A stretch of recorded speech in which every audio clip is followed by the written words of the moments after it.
Advocates. I'm Alyssa Lee, GCDD's Public Policy Research Director. And I'm Charlie Miller, the Legislative Advocacy Director. And we make up GCDD's Public Policy team. We're here to talk to y'all about what took place during the end of Georgia's 2020 legislative session. Y'all might remember that we filmed a video back in March that talked all about what took place prior to session being suspended due to COVID-19. This video is all about what took place in those remaining 11 days. So if you're interested in what happened prior to the suspension of session, please go give our other video a watch.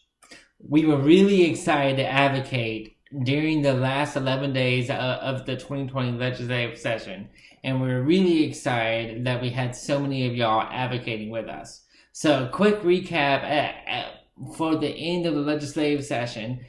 The governor has signed in the new budget as of June 30th, and we have some great wins throughout that. So a few key highlights. There were 100 new waivers. Y'all heard me right. 100 new waivers in the budget.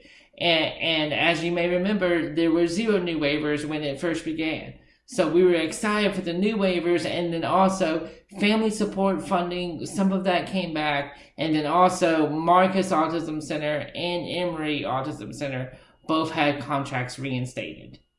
Y'all might remember when the governor started proposing the 14% cuts, we saw some elimination of a lot of programs in DVHCD. We recognize that although these programs weren't fully funded at the end of the budget and that this is going to impact families across Georgia, we see some of these areas as wins because some programs in other areas of the budget didn't get funding reinstated. In addition, those 100 new waiver slots was about $5 million extra dollars that was put into the budget for new services, which is during this time almost unheard of. So y'all deserve a pat on the back because we really did a lot of great work, and we'll make sure to fight to reinstate some of those funds when 2020 session starts back up again. The other piece that we wanted to briefly take a second to talk about was a couple of legislative wins. Not a lot of bills got passed that we had our eye on during those 11 days. As you can imagine, the budget was really the big thing that everyone was focusing on. But another thing that came out of the recent headlines regarding the killing of Ahmaud Arbery and the murder of George Floyd was renewed interest in making sure that Georgia had a hate crimes legislation on the books. Some of you all might know that Georgia was one of the only states in the nation that did not have a hate crimes law, and that was a key priority for all involved once session started back up again.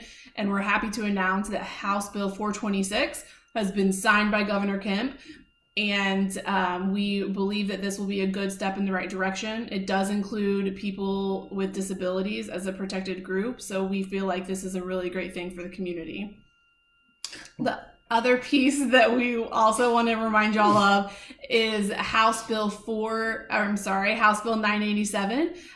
This is a bill that was spearheaded by Representative Sharon Cooper, and it provides additional protections for assisted care facilities and larger personal care homes. We think that this is a good step because a lot of those facilities had really no protections at all, and so this is a good step in the right direction, but we do have a lot of work to do to make sure that all of those facilities are where they need to be. Advocates, as we all know, advocating does not stop at the end of session.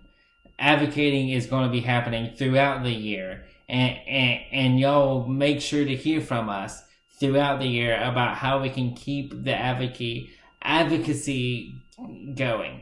Y'all, like always, we're humbled and excited to be advocating with y'all, and we can't wait for the start of next session. Till then, we will see y'all soon.